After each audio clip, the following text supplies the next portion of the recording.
Hi there, my name is Teacher Ilona and welcome to my YouTube channel. Today, grade 12s, another one for you guys. We're going through investment securities. Have fun.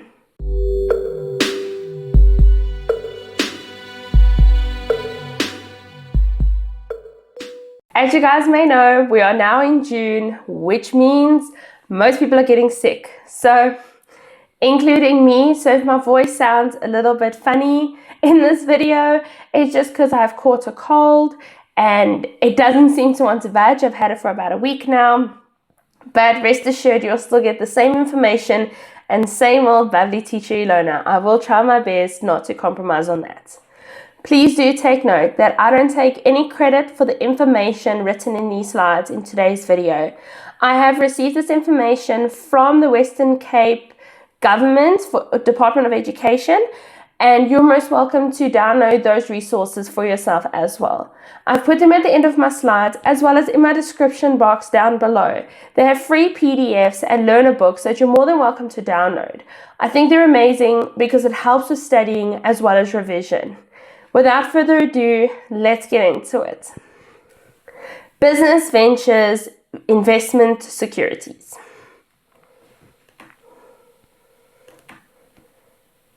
So, the functions of the JSE. It gives opportunity of financial institutions such as insurance companies to invest their funds in shares. It serves as a barometer or an indicator of economic conditions in South Africa. It keeps investors informed on share prices by publishing the share prices daily. It acts as a link between investors and public companies. Shares are valued and assessed by experts. Small investors are invited to take part in the economy of the country through the buying and selling of shares. Venture capital market is made available on the open markets. Orderly market for securities serves as a disciplined market for securities. Now JSE, you might be asking yourself, going through the information, what is the JSE? What do they do? Well, for starters, it stands for Johannesburg Stock Exchange.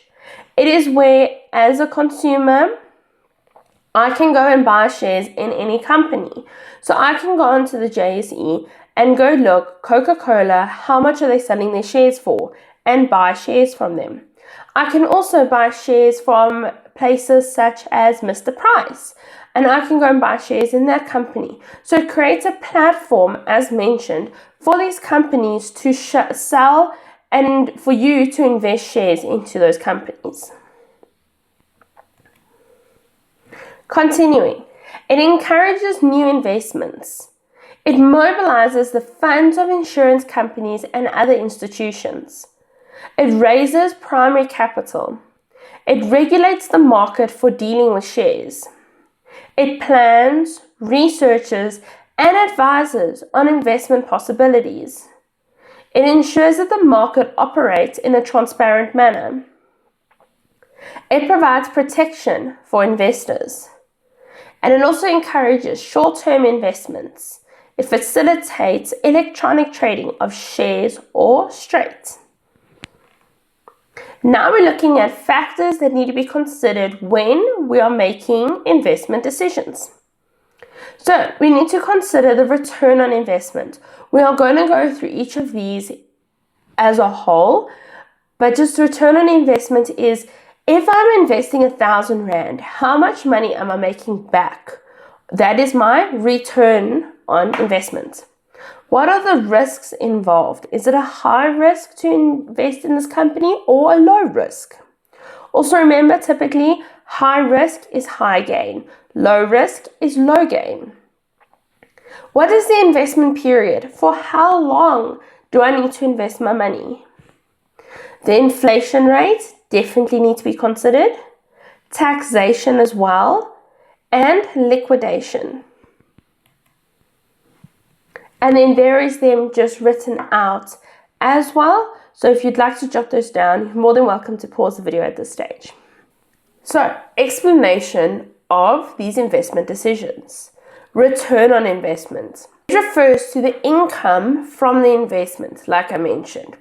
Namely, we're looking at the interest and the dividends that we are making on the original amount that we invested. As I mentioned, high risk investments normally yield higher returns. Generally, there's a link between risk and return.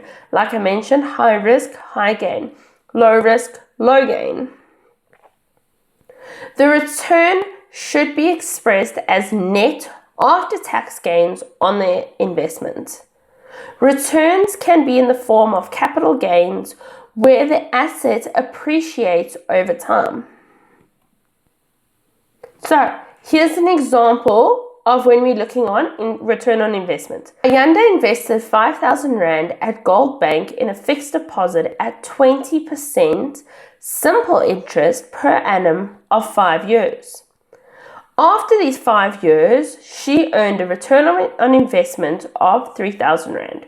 So you can see her original investment amount was 5,000 Rand. Then, after the 5 years, she then made 8,000 Rand. So the return, as we mentioned, was 3,000 Rand. Now we're looking at the risk. Shares have low or medium risk over a longer investment period. Shares with higher risk have a greater potential for higher returns. Ordinary shares have the highest risk as the investor may lose the full or part of the investment when the company is dissolved, bankrupt, or liquidated. Preference shareholders' risk is lower as they have preferential claims on the assets of the liquidated company, and they may receive some compensation before ordinary shareholders. Share prices are linked to factors that investors cannot control, so things like economic conditions, operational success of the business.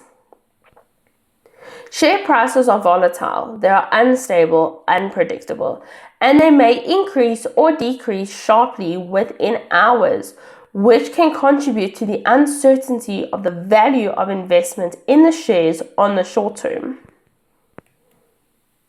Then we're looking at investment period. This refers to the duration of the investment, which may influence the return on investments.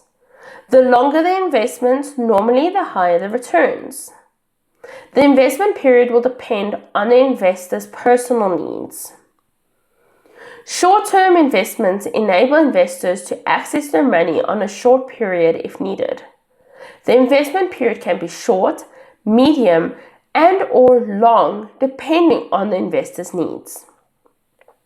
So here we can see short term we're looking for up to 2 years, medium term is about 2 to 5 years, and then longer term we're looking for 5 or more years. So there's just an example of the different types of periods for which you can invest this money. If we go back and look at Ayanda's example, she invested that amount for 5 years. Inflation rates. People are affected by the high inflation rate because of their money or purchasing power decreases. The return on investment should be higher than the inflation rate. Inflation should have a positive effect on some investors, such as property shares, when the income will increase as inflation is increasing. Then personal budgets. Investors can determine the amount of surplus money that can be invested. Investors must budget for unforeseen costs. Budgets should provide for contingency plan, investments, and savings. Then liquidity. An amount should be invested in a type of investment that can be easily converted into cash. It is used to describe the ease and speed with which investors can convert an investment into cash. So, let's look at an example. An investment into a savings account or a unit trust will be easier to convert the money into cash than an investment in a fixed deposit that is usually deposited for a fixed period of time. So if you're putting money into a savings account, generally they give you like 32 days notice. Some don't even have notice where you can take the money out. But as it mentions like a fixed deposit, you've agreed to put that money away for 6 months, 2 years, 5 years, whatever the case is. So that money you can't easily get back when you need it within that short time frame. Taxation. A good investment will yield good after-tax returns. Income tax implications must be considered in order to ensure a high net of after-tax returns. Tax rates are not necessarily the same for different investments. Investment planning factors. Investors should always consider the safest investment opportunities. Some investments offer low income on investment capital, but it could be safer than one that promises a higher income. Taxation continuing. So we need to examine opportunities with a history of good return. Divide investments between various investment options. This method of calculating the interest or return on investment should be considered. Then we're looking at volatility and fluctuations on investment markets. Fluctuation in national and international economic trends must be considered. The level of volatility will determine the amount of returns. Then, types of investments, and we're going to look at the risk factors for each. So each one we're going to go through, we're looking at that investment type, and then we're going to dive further in to look for the risk specific to that type of investment. Let's go. Fixed property. Buying a house or piece of land is usually sustainable as long-term investments only. Large fees or taxes are payable on these transactions, so property cannot be bought or sold every year. I think we all know this. We have seen this happen in the market. Return on property is earned in the form of rental, sales, capital gain at a higher price than what it was bought for, which also includes the transfer costs and taxes. The location and size of the property may influence the growth in value over time. The risks involved. Low risk over a long term. Risk may be determined by economic conditions and may influence the value of the property. Mutual funds or stokvels. It is an informal saving scheme to which a relatively small group of people contribute. Each member takes a turn to draw from the scheme or fund or stokvel for their own personal gain. No small return on investment, as contributions are distributed monthly to one of the members. It encourages people to save each month for a specific reason. Banking fees are shared by the members, resulting in low cost of investment per member.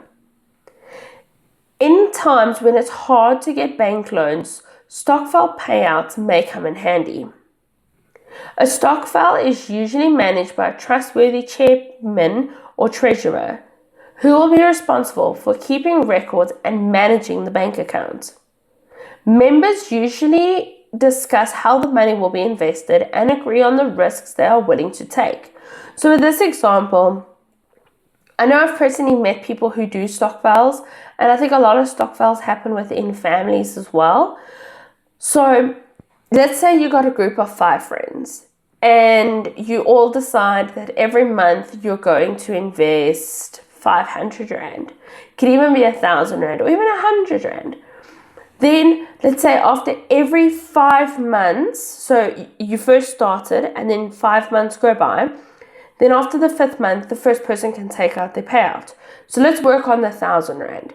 So then we've got January, February, March, April, and May. So then person A takes out the 5,000 Rand in May. Then when it comes to, then we have to wait another 5 months, okay? So we save. Then what happens is, after 5 months, so then we've got June, July, August, September, October, the next person then will take out 5,000 Rand, and so on and so on and so on it goes. So that's what happens within a stokvel. And as great as it is, it does sound great and it does work, but it needs to be properly managed. Otherwise, if you're all paying this into someone's bank account, they could literally change their name and move to another country and just take that money with them. So I personally feel like this one's quite risky, but again, that's my personal opinion. Let's check what the notes say. So the notes are saying, risk. Schemers may claim to be running stokvels, may actually be running illegal permit schemes, and payouts may not be possible as cash may run out and members lose their savings. As I mentioned, the treasurer will blow that money and then no one gets to see where it went, what happened to it. Money in a savings account is a safe investment, but with low interest rates, the returns are also going to be low. Managed portfolio. An investor instructs a financial institute, bank, or financial advisor to manage his or her various investments or assets into one portfolio. If the portfolio does not perform well or as expected, the portfolio or parts of it thereof may be changed with or without informing the investor. The risk. The risk is lower over a longer period or term. Investments are made in various sectors or companies. Therefore, the risk is spread and better managed by the portfolio manager. Money is usually invested into the capital market, and unforeseen circumstances may impact negatively value of the portfolio on the short term. High risk over the short term. So with this one, to just make it a bit easier to understand, so I get a financial advisor, let's say at FNB Bank, and what happens is I tell them I want to invest every month 2,000 Rand, but I want it as a shared portfolio. So let's say of that 2,000 Rand, they pay 500 Rand to Mr. Price. They pay another 500 Rand to Pick and Pay. They pay another 500 Rand to, I don't know, Sports Scene, and another 500 Rand to Truworths. Just silly examples, right? Then what happens is they then manage my portfolio. So we had mentioned that there is a bit of a lower risk because the risk is spread. I'm not putting, my mom used to always have a saying of putting all your eggs into one basket. So if I'm putting all my eggs into one basket and I end up tripping over the hill, all my eggs are going to break. Whereas if I put my eggs in a lot of different baskets and I trip and fall with one basket, I still have all the other baskets. Silly example, but it's a nice way to remember it. Is if I put all my money into company A, then company A liquidates. I've lost all my money. Whereas this way, I've taken the same investment, but I've just invested into lots of different companies. So if one of them falls, yes, it sucks, it's a pity, but I still can invest my money. My money's still invested in all the other companies too. Then fixed deposits. It is a very conservative method of investment at a fixed rate for a fixed period at a financial institution or bank. Money cannot be withdrawn or added during the period of the deposit. Investors may be certain that they will not access or need that money for the period of the deposit. So if I'm depositing 2,000 Rand into the fixed deposit, I'm saying I don't need this 2,000 Rand for the next 6 months, and then it will start making interest on that, but I can't access that money within those 6 months, only once that time has lapsed. The risk is very low as investors will receive what was promised.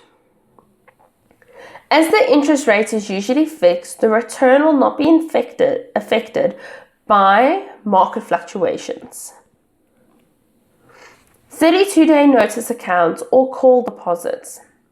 Money is invested at a fixed rate, although withdrawals may be made provided that the bank is given 32 days notice of this withdrawal. It earns more interest than a current or check or savings account, but less interest than a fixed deposit. It is low risk, as investment plus interest will be paid out on the maturity date of the investment. Interest is calculated on a daily basis, accelerating the value or return on the investment, lowering the risk. Interest rates may fluctuate with market conditions, increasing the risk.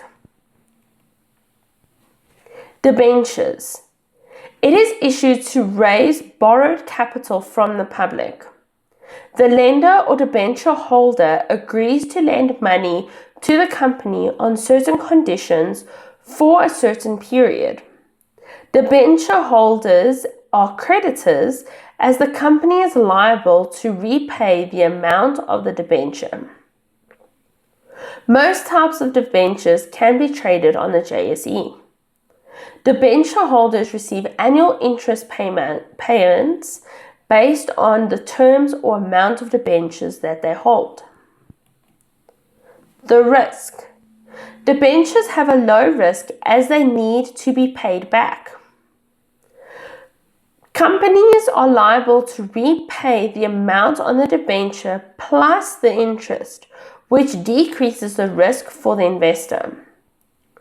Investors may earn a steady income in the form of interest while preserving their principal amount. The principal amount is the 2,000 Rand I've put in the first place. Business ventures or venture capital. Venture capital is given by an investor or business to start up or expand a business in return to have a share in the new expanded business. Investors should know the type of business or market or economic conditions before a business is bought or started. Buying a franchise or existing business will be successful if the investor has done proper research and understands exactly what he or she is investing in. The risk. High risk for the investor if research is not done properly. Inexperienced business owners that make wrong decisions may experience big losses or closing down of an existing business. Endowments, life insurance policies, and retirement and annuities. A monthly payment is paid to an insurance company with the expectancy of receiving a predetermined amount on a date in the future. To provide for a future expense or give peace of mind to the dependents of the insured. So it's me putting money away every single month, and then once I retire, actually withdrawing that money. So the risk. It's low risk as the insured amount will be paid out regardless of the circumstances. Only the closing down or bankruptcy of the insurance company may result in losing monthly contributions made up to the close down date. Then we're looking at unit trusts. It is a collection of investment options or methods made up of shares in different companies. The investment of a number of investors are pooled together into a unit trust fund managed by a fund portfolio manager or expert. It can be bought directly from the accredited service providers. The risk. Investment may be made in low and high risk shares, which spreads the risk throughout the fund and lowers the risk for all the investors or fund members. Fund managers are able to manage the risk level of the fund on behalf of the investor. Shares. Companies who sell or issue portions of the ownership to shareholders in the form of shares on the open market to obtain capital or funds to operate its core business. Shares give the holder one vote per share and the right to receive a dividend, which is a portion of the profit. Companies do not have to repay share capital and is therefore risk-avoiding capital. Shares of listed companies are traded on the JSE. Shares can be bought or sold through stock or share brokers, to whom a brokerage fee will be paid by the investor. Types of shares differ with respect to the claims of profits, dividends, voting rights, claims to assets should the company be liquidated. Ordinary shares can be divided into different types. So we've got blue chip, bonus, growth, income, or defensive shares. Shares continuing. Ordinary shares are no special shares or restrictions, may yield or earn higher dividends, but also have higher risk. Types of preference shares are accumulative, non-accumulative, participating, non-participating, redeemable, non-redeemable, convertible, and non-convertible shares. Preference shareholders mostly receive a fixed dividend and are paid before other shareholders. The risk. Shares have low or medium risk over a long-term investment period. Ordinary shares have the highest risk as the investor may lose the full or part of the investment when the company is dissolved, bankrupt, or liquidated. Now we're looking at the risk continuing. Preference shareholders' risk is lower as they have preferential claims on the assets of the liquidated company and may receive some compensation before ordinary shareholders. Share prices are linked to the factor that investors cannot control. This is economic conditions or operational success of the business. Share prices are volatile, unstable, unpredictable. Share values may increase or decrease sharply within hours, which can contribute to the uncertainty of the value of the share in the short term. RSA Retail Saving Bonds. To encourage saving, the SA government offers SA citizens the opportunity to invest into saving bonds. Two different types of bonds are available: fixed rate or inflation-linked retail saving bonds. A market-related interest rate is determined when the investment is made and remains fixed for the whole term of the investment. Interest is earned half yearly on the 31st of March and 30th of September and paid out into the bondholders or investment bank account. It cannot be used as a security to obtain loans, so creditors cannot have any claim on it. It can be inherited by a nominal beneficiary when the investor dies. The risk. The risk is very low as an investment is made in the government who cannot disappear or go bankrupt. It is a safe investment as it cannot be sold on the open market, not exposed to market risks. Forms of investment. We have gone through these, but here you can see we've got government or RSA, we've got unit trust, share, and fixed deposit, although we've discussed a lot more in this previous section. The impact of RSA retail savings. So, remembering, we're going to look at the impact both positively and negatively. The positives. Guaranteed returns as interest rate is fixed for the whole investment period. Interest rates are market related and attract more investors. Interest can be received twice a year. Interest is usually higher than on fixed deposits. Retail bonds are listed on the capital bonds market on the JSE.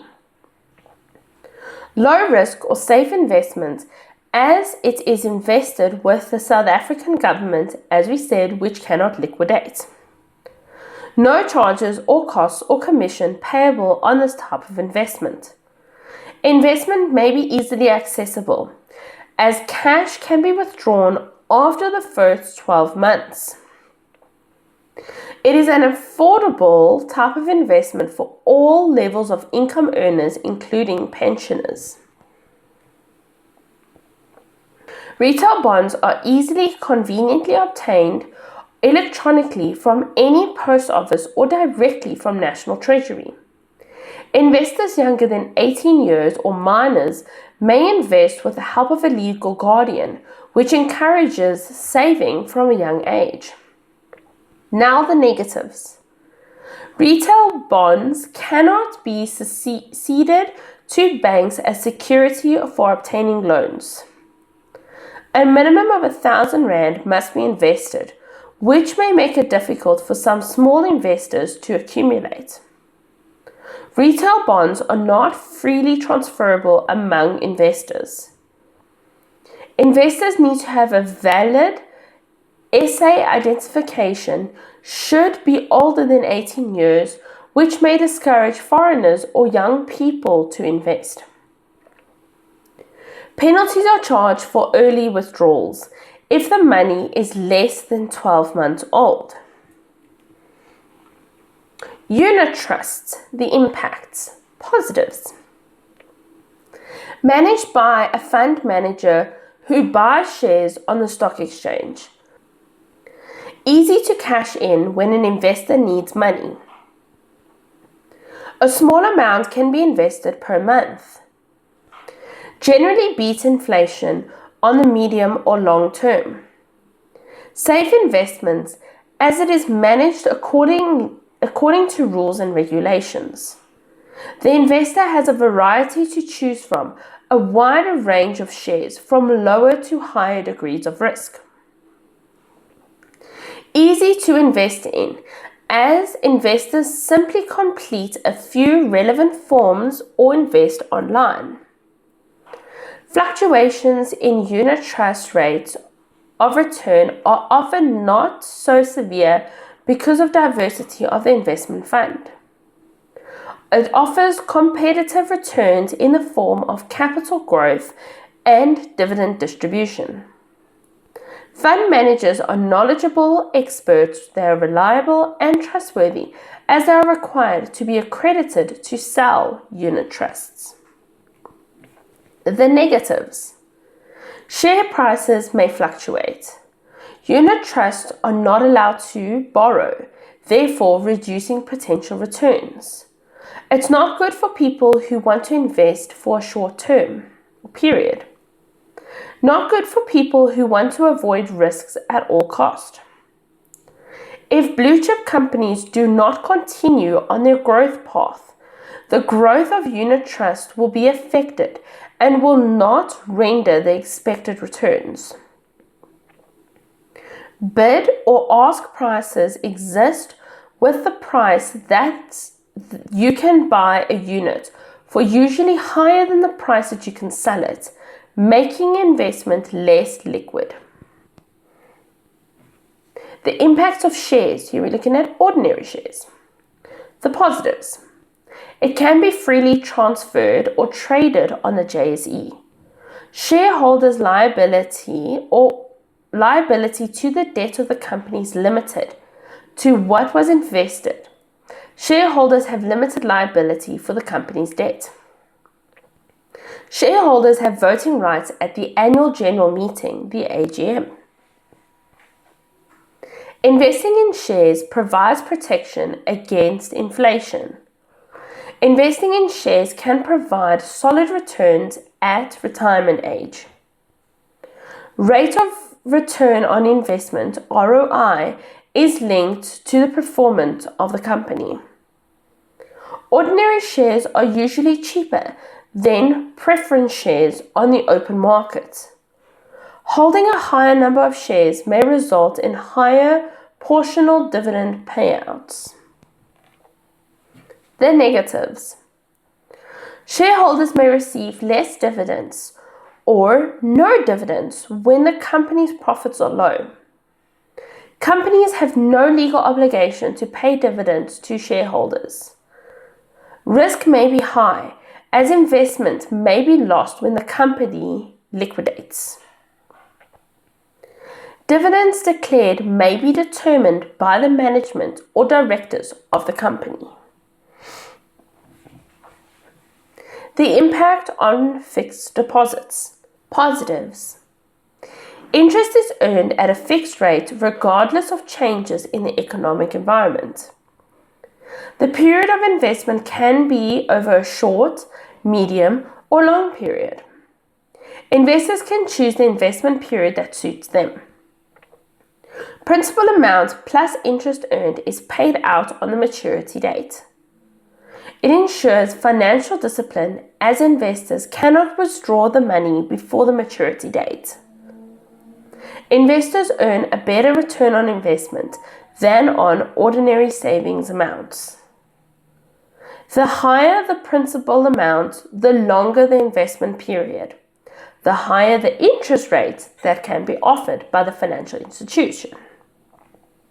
Negatives.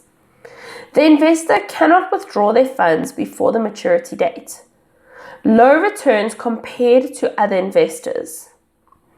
It may not outperform the effect of inflation over the long period.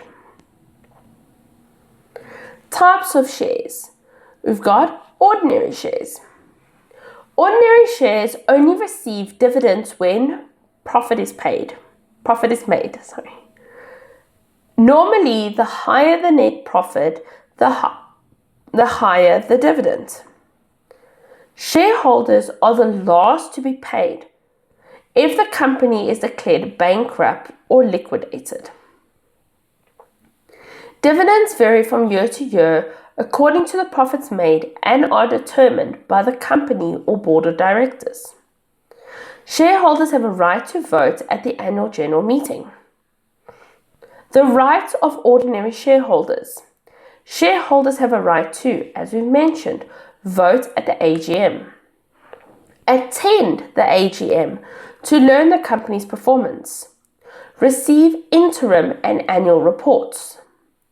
Claim on company assets in the event of bankruptcy after all other creditors and preferential shareholders have been paid. Then we've got preference shares. Some of these types of shares receive dividends regardless of whether a profit is made. A fixed rate of return is paid on this type of share.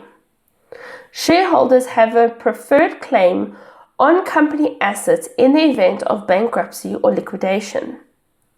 These shares enjoy preferential rights to dividends or repayment over ordinary shares. Dividends are payable according to the type of preference share. Voting rights are restricted to particular circumstances or resolutions. No cumulative preference shares will not receive any outstanding dividends from previous years. Cumulative preference shareholders will receive outstanding dividends from previous years. Redeemable preference shares can be redeemed or bought back at the option of the issuing company on a predetermined future date. Non-redeemable preference shares are only bought back when the company closes down for reasons other than bankruptcy. Convertible preference shares are converted to ordinary shares after a fixed period on the date specified when the preference shares were issued. Non-convertible preference shares will not be converted into ordinary shares. The rights of preference shareholders. Shareholders have the right to receive dividends regardless of how much profits are being made. Receive a fixed rate of return or dividend. They are paid first and they enjoy the preferential rights to dividends. They have the preferred claim on company assets in the event of bankruptcy, liquidation of the company. They receive interim and annual reports. They only have voting rights at the AGM under particular circumstances for certain resolutions. Cumulative shareholders must receive outstanding accrued dividends from previous years. Participating preference shareholders have the right to share in surplus fund profits. Founder shares and bonus shares.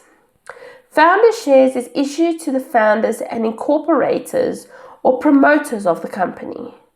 They receive dividends after all the other shareholders are paid. Bonus shares. Payment in the form of shares to shareholders, issued as compensation for unpaid dividends. Shareholders will own more shares and collect more dividends in the future. Shareholders receive these shares without being required to pay for them. Types of preference shares. Participating preference shares and non-participating preference shares. Shareholders are guaranteed minimum fixed dividends. They are entitled to share in any surplus of the company's profits. They will receive higher dividends when the company performs well. They have preferential rights over ordinary shares on repayment when the company closes down. Non-participating preference shares, so ordinary preference shares. Shareholders receive an amount equal to the initial investment plus accrued and unpaid dividends upon liquidation. They do not have the right to participate in profits after equity shareholders have been paid a dividend.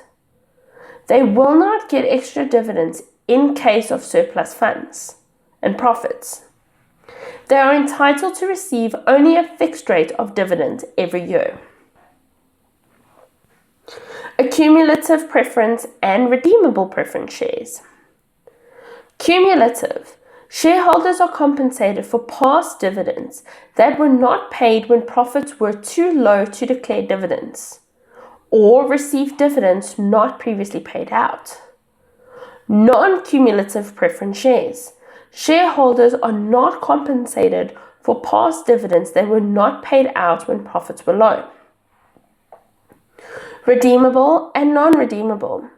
Redeemable. Shares can be redeemed or bought back at the option of the issuing company, either at a fixed price on a specified date or over a certain period of time. Non-redeemable preference shares. Shares are only bought back when the company closes down for reasons other than bankruptcy. Convertible and non-convertible preference shares. Convertible can be converted into a predetermined number of ordinary shares on the date specified when the preference shares were issued. Non-convertible shares cannot be converted into ordinary shares. Ordinary shares and preference shares, differences side by side. Very, very nice question for the exams, so please pay attention. On the left, we've got ordinary shares. Ordinary shares only receive dividend when profit is made, whereas we've seen with preference shares, some of these types of shares receive dividend regardless if profit's made or not. Ordinary shares, normally the higher the profit, the higher the dividend. Preference shares, a fixed rate of return is paid on this type of share. Ordinary shares, shareholders are the last to be paid if the company is declared bankrupt or liquidated. Preference shares, shareholders may have a preferred claim on company assets in the event of bankruptcy or liquidation. Ordinary shares are standard shares with no special rights or restrictions. Preference shares, they enjoy preferential rights to dividends or repayments over ordinary shares. Ordinary shares depend and they vary from year to year according to profits made as determined by the company. Preference shares. Dividends are payable according to the type of preference share. Non-accumulative will not receive any outstanding dividends from previous years, whereas accumulative will receive outstanding dividends from previous years. Ordinary shares have a right to vote at the annual general meeting. Preference shares, voting rights are restricted to particular circumstances or resolutions. Investment concepts. So here we've got debentures, dividends, capital gain, simple interest, and compound interest. Description on investment concepts.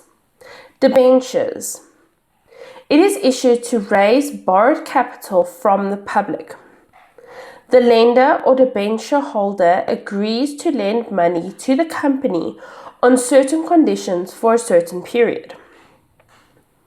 Debenture holders are creditors, as the company is liable to repay the amount of the debenture.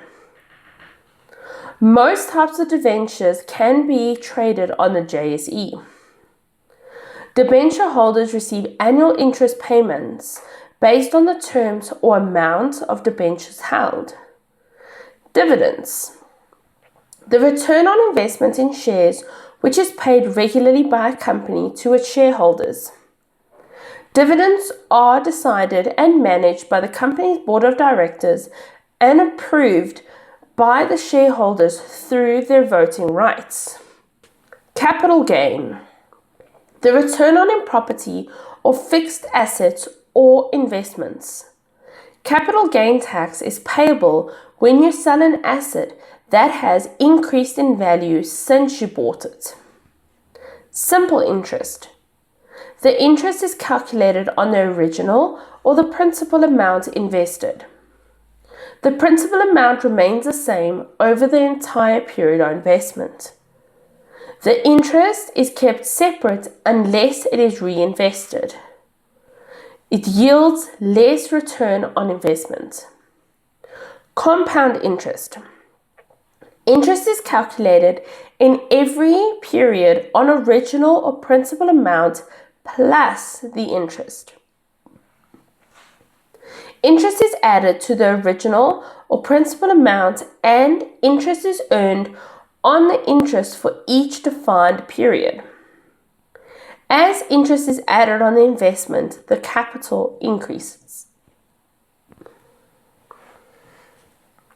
Then, the distinctions between compound and simple interest. Compound interest.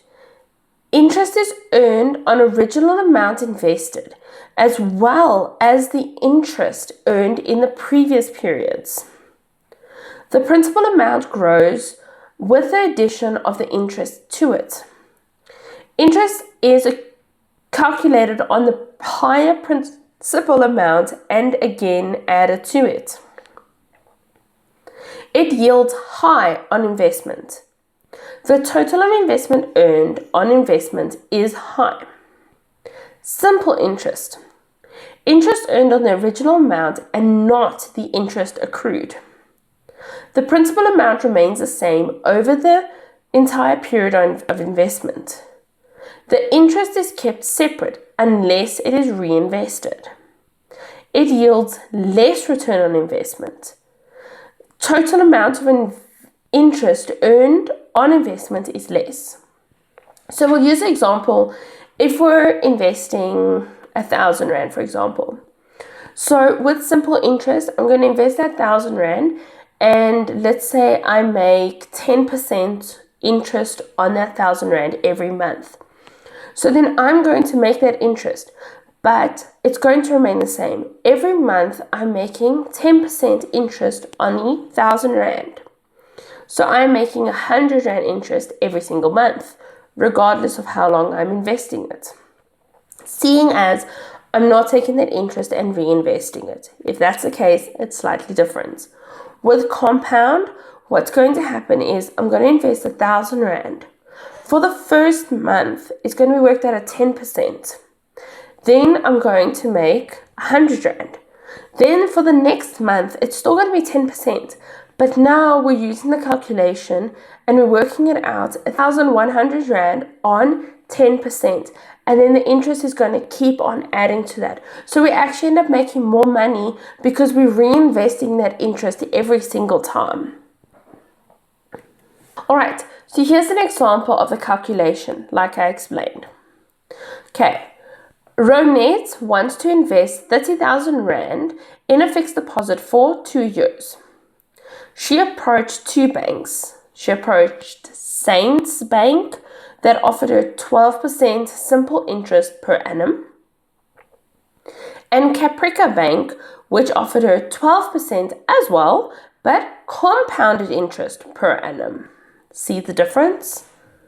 So it says, calculate the interest Ronette will receive after 2 years if she invests in Saints, and then also calculate the interest amount Ronette will receive after 2 years if she invests in Caprica Bank, and then recommend the best investment option for Ronette and motivate your answer.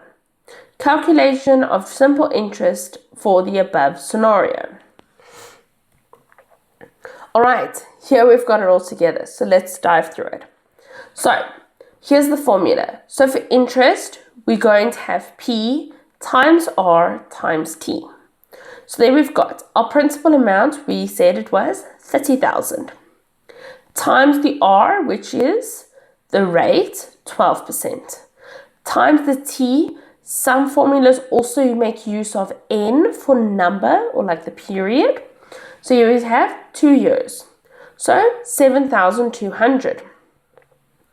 Calculation of compound interest of the above scenario. Okay, so we've got option 1 and we've got option 2. Two different ways of working it out.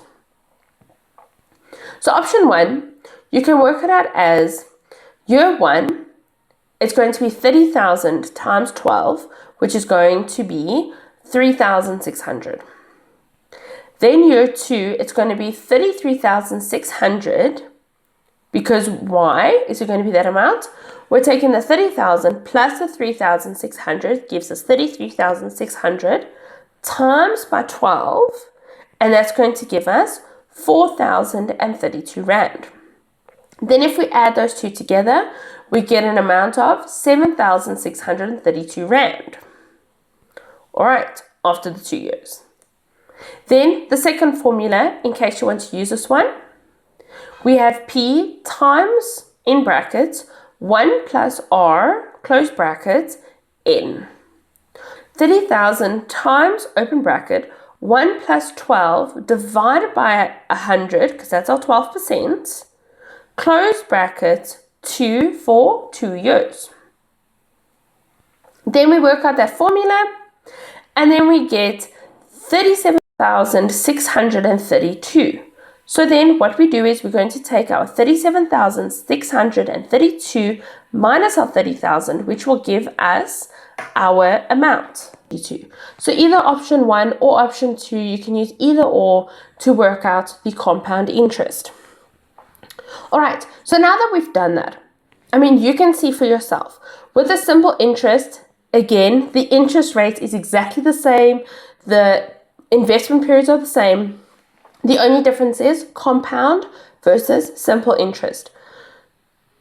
So we can see with simple interest, we would make 7,200. But with the compounding interest, we're making 7,632, which is 432 Rand more just because it's compounded. So without even reading the recommendation, we can see which one would be better to recommend. But let's go through it. The recommendation on the best investment option based on the calculations.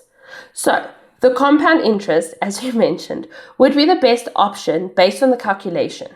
Our motivation is a compound interest yields an interest of 7,632, then the compound interest. Rosette earned interest on the interest accrued. So she'd be making more money and getting a higher return on the compound, and that would be our motivation. Then here's a nice little mind map of everything that we've been through in this video. I encourage you to just pause the video at this stage, jot this down. It's a very nice mind map, not something to study alone from for the exam, definitely not. But it's a nice overview and a snapshot as the chapter as a whole that you can see at one go, and I think it's really nice to study from. Alright, and then we've reached the end of our video. As mentioned in the beginning of the video, here are the resources that I've made use of to create this video and for the information in the slides. Thank you so much for watching my video. I want to thank you for all the support on my channel. Every single like, every view, every share, as well as every subscribe. It means really a lot to me, and it's so amazing to see how my channel has grown.